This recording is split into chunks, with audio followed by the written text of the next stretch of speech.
Okay, great. Thanks everyone for coming to the session. I don't know what's going on here, but I hope everything's okay. I'm going to switch gears a little bit. There have been a lot of interesting talks. I'm going to delve deeper into the SSD architecture and try to change things so that we can get more parallelism. And looking forward, think about how we might want to design SSDs for more in-storage or near storage or near flash chip computation. This is work that's published at ISCA last year, and my student Rakesh couldn't come here, so I'm presenting on his behalf. So let me give you the motivation. So if you look at SSDs today, you have an SSD controller, and there's a lot that goes on there, fascinating. And there are a bunch of flash controllers that control the flash chips. And each flash controller controls multiple flash chips, and each flash controller has a dedicated channel to it. This is a shared channel across flash chips.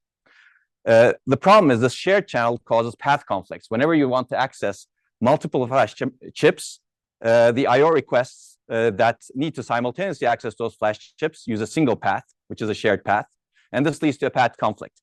And these path conflicts lead to serialized transfers on the shared channel, and this really limits the SSD's potential parallelism and reduces performance or potential performance that we could obtain.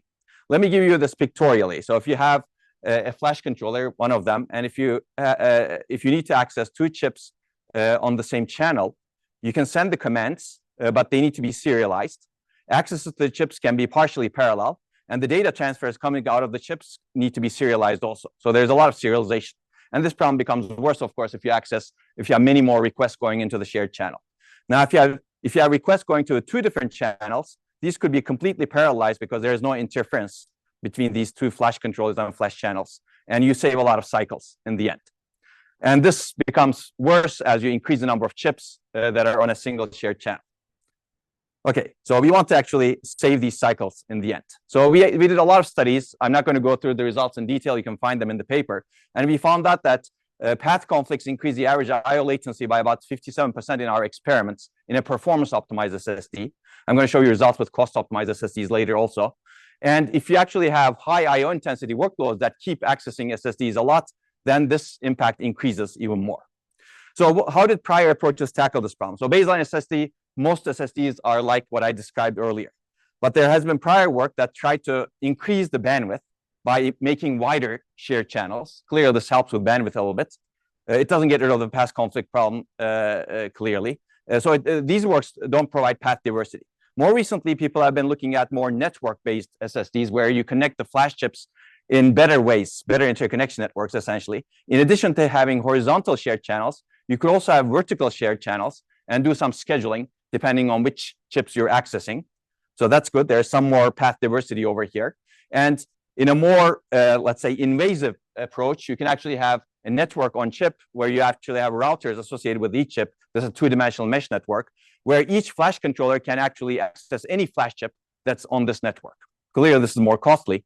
But these works, we find out that they don't effectively utilize the path diversity, and they normally incur large area and cost overheads. In this work, we're going to target these problems.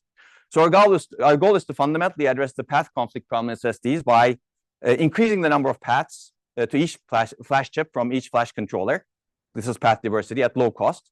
And we would like to effectively utilize this increased path diversity for communication between the SSD controller and the flash chips with minimal changes as much as possible. We don't want sophisticated routing algorithms, for example, and we want to minimize the cost of the routers that are there that are communicating requests to the flash chips.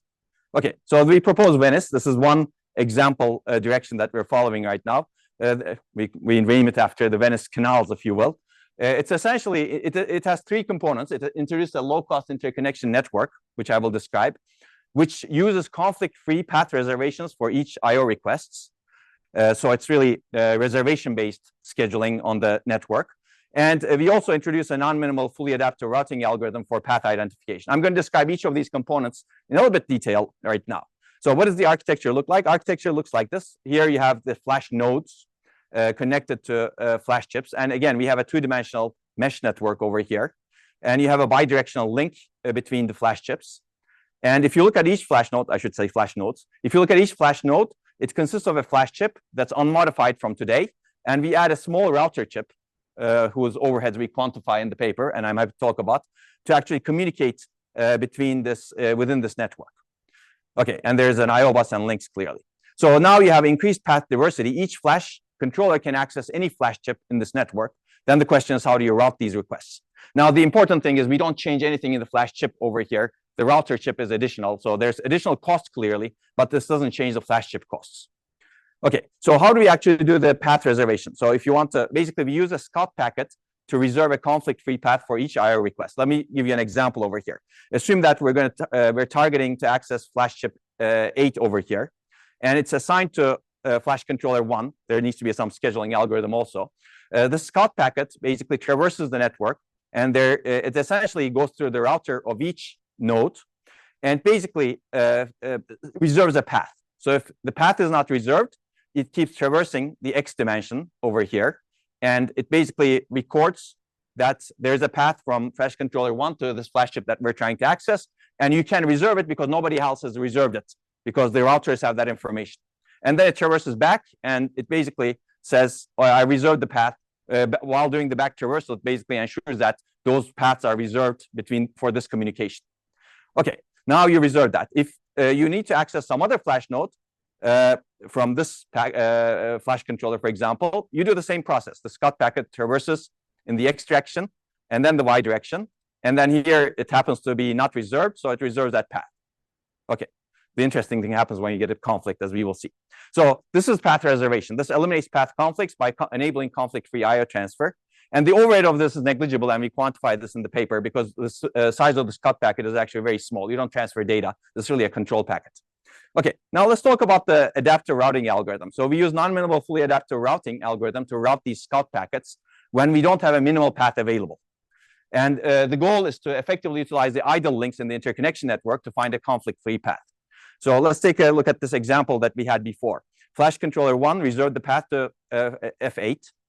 Flash controller 0 reserved the path to F6 over here, flash chip 6. And then flash controller 7 reserved the path to F7. So these are minimal paths. If you do the calculation, you will see. Now, if we want to access a target flash node, flash controller 2, and this flash chip 2, and flash controller 3 needs to access it, there's no minimal path that connects flash controller 3 to flash controller 2. So the scout packet traverses a non-minimal path and finds flash controller 2, flash chip 2. So this is non-minimal path. You take a little bit longer, but you utilize a path diversity in the network, and you utilize the flexibility between the mapping between the flash controller to any flash chip.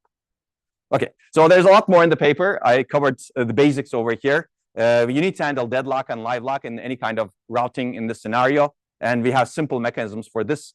And we also describe the overhead of exercising a non-minimal path because you clearly go through non-minimal paths sometimes. Now, let me go into evaluation. To evaluate this, we built simulation, and we've been building simulators in our group a lot. I'm going to mention these, MQSim, Ramulator, and we have a lot of open source tools on our GitHub. If you're interested, you can actually do studies. And we have an SSD course that is also open source, and I'm going to mention that maybe later also. So we use the MQSim simulator. We look at both performance optimized and cost optimized SSDs and a bunch of workloads. And we evaluate a bunch of prior approaches, including an idealized path conflict-free SSD, where we actually don't have path conflicts in this network. That's the potential performance we could get. We're going to get close to the ideal, but not that close, as you will see. So there's potential for improvement. So overall, on a performance optimized SSD compared to prior approaches, these three are prior approaches over here, Venice improves performance. But compared to path conflict-free SSD, we're still, so the performance improvement, as you can see, is about 2x over here on average compared to the best prior work.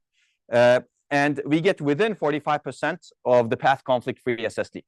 The reason we don't get perfect is because of the routing algorithm, and our routing algorithms are not perfect. We don't always get the minimal routes. Okay, the cost optimized SSD, the performance improvements are also similar. I'm not going to go through these in detail, but you can find more information in the paper. So reduction in path conflicts are actually quite large. These are reduction for data packets, not for the control packets. So essentially, data packets don't see collisions when you do this. Energy consumption also reduces because you actually significantly reduce the energy spent on essentially waiting on the flash channels, and you basically don't waste the bandwidth that's already there internally, but you cannot exploit because you don't have enough links in the system. Okay, and the number is 46% over here. So if we also look at tail latency, it turns out this sort of network architecture in the SSD reduces the tail latency significantly as well, and the details are in the paper for that too. There's a lot more in the paper. We look at power and area overhead analysis. This flash router essentially adds, the cost of it is about 8% of a flash chip, so it's not free, but we believe that it enables something that is not enabled today, and there's more, in our opinion, that's enabled. So you can find more about the paper, as I said. Just to summarize, this is a summary result. Essentially, I think we can get some benefit with some cost and no changes to the flash chips. I should mention that I believe this sort of architecture is actually a lot more important going into the future, because we had multiple sessions on in-storage processing, computational storage, etc. In my opinion, if you don't have enough bandwidth within the SSD, these sort of approaches may not work very well. And we talked about, for example, yesterday, in-storage genomic data filtering and in-storage metagenomics. We had a talk on this topic. If you actually have this sort of architecture, you can actually put computation next to the flash chips as well, and you can actually exploit the high bandwidth that you have, and you can also do coordinated computation across different flash chips. This is an area that we're exploring going forward. And I believe actually this sort of interconnection network internally can enable much better fault tolerance. This is something we have not explored yet, but has clearly been explored in other domains. If you have better path diversity, you can do much better fault tolerance. This is something we have not looked at in SSDs as much, in my opinion. Okay, this is where my talk ends. I'd be happy to take questions whenever ready. Thank you.